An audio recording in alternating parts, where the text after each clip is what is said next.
The best way to describe Cooper would be he's extremely motivated, and he knows what he wants, and he's pretty set on getting his goals. He has a desire.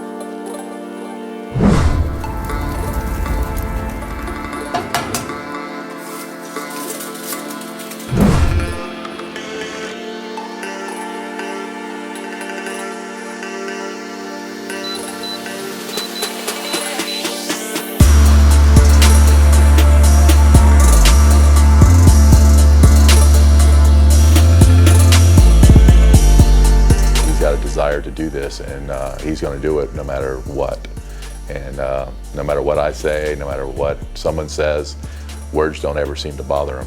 You know, he's going to show you that action speaks louder than words.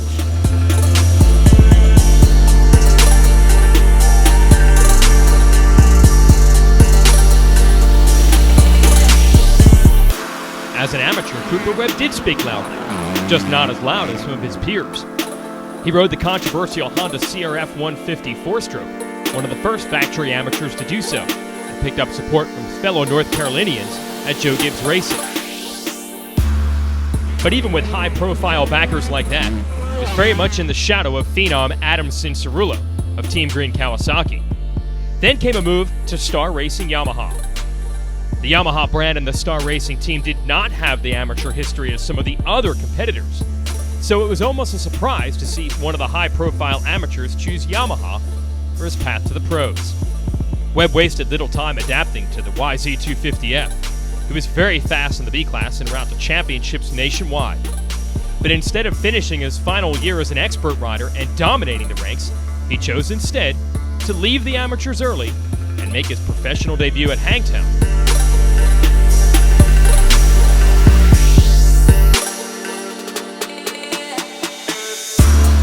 His debut as a pro was good, but still overshadowed by some of the all-time performances. He was 9th in points in his rookie year and was much stronger for year 2 in 2014.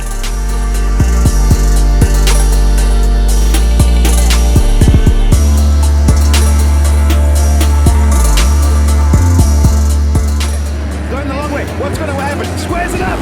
Webb to the lead. Unbelievable. That didn't take long. Now Webb, he's a mile better. But he still seemed overshadowed, this time by his teammate, Jeremy Martin, until finally breaking through for a huge victory, his first as a pro, fittingly, at his home track at Muddy Creek. But now, firmly into his third professional season, Webb knows it's no longer time to think or talk about his goals. It's time to start achieving them. A championship run could come now.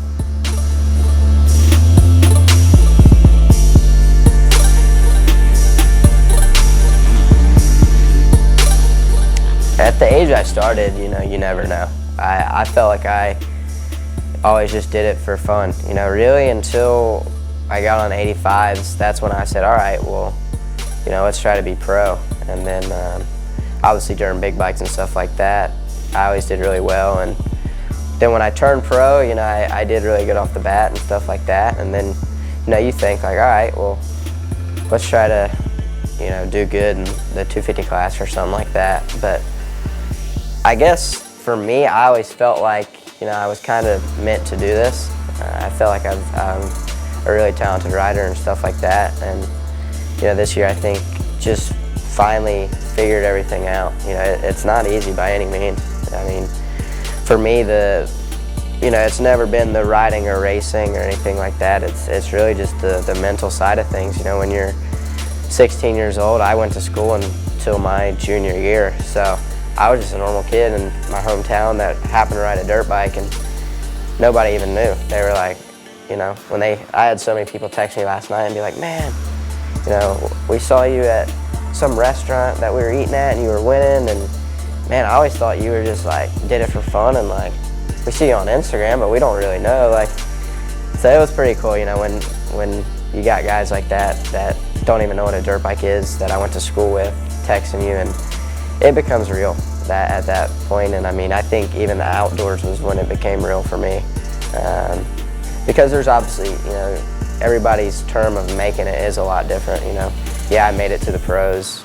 Yeah, I got a podium, I got a win. And I think now it's you get all these mini goals, and now it's just a real feeling. You know, now got my first Supercross win, and we're going for a championship. And you know, when you go for a championship, then you're going to try to be a top 450 rider. So for me, I have 2 more years left in the lights class, and we'll try to do the best we can. But you know, I think hopefully I'll be here to stay for a while.